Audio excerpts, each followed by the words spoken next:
সুপ্রিয় দর্শক, আসসালামু আলাইকুম। দেশ ও প্রবাসে যারা যেখানে বসে আছেন, যে আছে সবাইকে প্রীতি ও শুভেচ্ছা। দর্শক, আজকে কথা বলবো আমার সঙ্গে গরমে একজন গেস্ট মেয়ে। আমি তার জীবনের গল্প শুনবো বা কী সমস্যা আসছে শুনে কথা বলবো জানিতাম। আসসালাম, ওয়ালাইকুম সালাম। কেমন আছেন? আছি আলহামদুলিল্লাহ। আপনার নাম কেন? হ্যাঁ, কী নাম আপনার? সোনালী। শুনেন আপনার আপনার দেশের বাড়ি কি? ফরিদপুর। সৈয়দপুর। তো আপনার কী সমস্যাটা বলুন আমার দর্শকদের একটু। আমার সমস্যা কি গেলে বাবা নাই, সৎ মায়ের কাছে থাকি, অনেক অসহায়। এর জন্য একটা জীবন সঙ্গীর জন্য আইসি প্রতিবেদন, যদি আমার পাশে থাইকা দায়িত্ব নিয়ে সারা জীবনের গরম পোষণ নিয়ে আমার তার পাশে রাখে, দুটা ডাল ভাত খাওয়া রাখে, তবুও শান্তি। সৎ মানুষ জ্বালা কি জিনিস সেটা তো কম বেশি সবাই বুঝে। এর জন্য আর কি একটা ভালো মনের মানুষ খুঁজতেছে। আচ্ছা আচ্ছা আচ্ছা। এখন আপনার কী কাজ করেন বা কোথায় থাকেন বা কী এখন আমি সমস্যা? বর্তমানে টেলার্সের দোকানে হাতের কাজ করি, মেশিন আর কি, বেতনে আমি কাজ করি। পাই 5-7 হাজার টাকা পাই, দিয়া সৎ মা যা পাই সবই নিয়ে আসে, ঠিক মতো খাইতেই দেন। ও, আপনার আব্বা মা নাই? গেলের বাবার আর মার ছোটবেলায়, আমি ছোট থাকতে এর ভিতরে সারাসারি হয়ে গেছিলো। বাবা আমার নিয়ে আসা করছিল, এসে দ্বিতীয় বিয়ে করছে। দ্বিতীয় বিয়ে করার পরে ওইখানে একটা ছেলে একটা মেয়ে হওয়ার পরে উনি 4-5 বছরে মারা গেছে। এখন আমি সৎ মায়ের সঙ্গেই থাকি। আর আমার নিজের মার আর এক জায়গায় বিবাহ হয়ে গেছে, এখানে বাচ্চা কাচ্চা আছে, এখানেও আমার মেয়ে নেই। আচ্ছা আচ্ছা।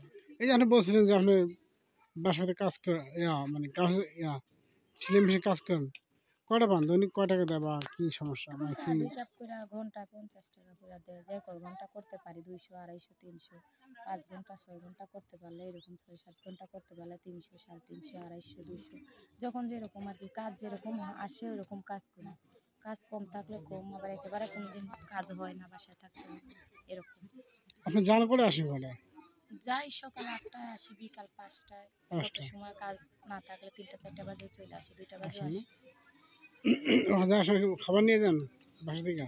না, বাসার থেকে বেশি দূরে না, বাজার বাসার থেকে দূরে না, বাজারে তো মহিলার টেলার্সের দোকান। বাসার থেকে সকালে খাওয়া দাওয়া করে যায়, আবার দুপুরে এসে খাওয়া দাওয়া করি। আপনি হাতে কাজ শিখছেন কার কাছ থেকে? কোথায় হাতের শিখছেন? কাজ শিখছি, এখানে যে শিখছি। এরা শিখাইলে প্রথম টাকা দেয় না। শিখতে টাকা টাকা না, নিয়েছিল? টাকা নেও না, এরা দেও না কাজ করলে। এরা কাজ শিখলে পরে বেতন ধরে। না না, তারপরে শিখছি, এরপরে এরা কিছু বেতন ধরছে। কয় মাস পর্যন্ত ধরছে? বেতন ধরছে 3-4 মাস করার পর ধরছে। ও, তো শুনুন আপা, আপনার এখন বয়স কত চলতেছে বর্তমানে? এখন আমার বয়স 19 বছর। 19 বছর। আপনি বিয়ে শাদী হয়েছে বা প্রেম বাসা করছেন?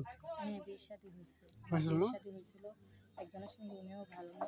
বাবা মার তো নাই, সৎ মায়ের কাছে থাকে, অনেক জ্বালা যন্ত্রণা সহ্য করে না পারে একজনের লোকের সম্পর্ক করে বিয়ের সাথে করছিলাম। করার পরে হ্যাঁ কিছুদিন সংসার করে 6-7 মাস সংসার করছে। আমার একটা বাবু পেটে থাকাতে হ্যাঁ আমার ফালাই দিয়ে চলে গেছে। এখন বর্তমানে আমি, আমার বাবু হয়েছে, আমার মেয়ে বাবু হয়েছে 2 বছর, আমি আমার বাবু নিয়ে সৎ মায়ের সংসারতে থাকি। মানে বাবু নিয়ে আমার জীবন চলে। বাবুর কাছ থেকে বাবুটার নিয়েই আমার কষ্ট আরো বেশি করতে হয়, কারণ একটা নারী হিসাবে আমি বাবুটা নিয়ে কই যাবো। এর জন্য এখানে আমার কষ্ট জ্বালা সহ্য করে থাকতে হয়। এখন সেই জন্যই কেউ যদি আমার বাবু শুদ্ধ আমার দায়িত্ব নেয়, আমার পাশে থাকে, সে আমার যেভাবেই রাখুক, দূরে ডাল ভাত খাওয়া যদি সারা জীবন পাশে রাখে, আমি সেইভাবেই রাজি আছি। খালি আমার পাশে দাঁড়াইলেই হইব। আচ্ছা আচ্ছা আচ্ছা। তো এখন বর্তমানে খুব কষ্টের দিন যাচ্ছে আপনার হ্যাঁ, সৎ বা মায়ের আপনার। সংসারতে মানুষের কেমন থাকে। তো এখন আপনি কিরকম ছেলে চান বা যাতে কিরকম হবে বা? এখন কিরকম ছেলে বলতে কি, ছেলে যদি একটু বয়স হয় বা আমার প্রবলেম নেই, আমার কথা যে একটা ভালো সুন্দর মন লাগবে, যে আমার সুখ দুঃখে পাশে থাকবে, আমার দুটো ডাল ভাত খেয়ে রাখতে পারবে, আমার ভালো মন্দটা উনি আমার বলার আগে বুঝতে পারে যে না উনি কষ্টে আছে বা সুখে আছে বা আনন্দে আছে। এরকম একটা জীবন সঙ্গী চাই, যাতে আমি বলার আগে আমার ভালো মন্দটা উনি বুঝা যাইতে পারে। আছে না এরকম মনের মতো হয়ে গেলে, কিন্তু মনের খবরটা আগেই নিজের ভালোবাসা আপনজন কিন্তু যাই না যায়, সেরকম ভাবে যদি আমার কেউ ওইভাবে হয়ে আমার ঘনিষ্ঠ আপন হয়ে যদি কেউ আমার পাশে দাঁড়ায়, সেই জন্য। আচ্ছা আচ্ছা। আপনি কি মোবাইল নাম্বার আছে আপা? শোনো আপা, হ্যাঁ, মোবাইল নাম্বার আছে? হ্যাঁ, মোবাইল নাম্বার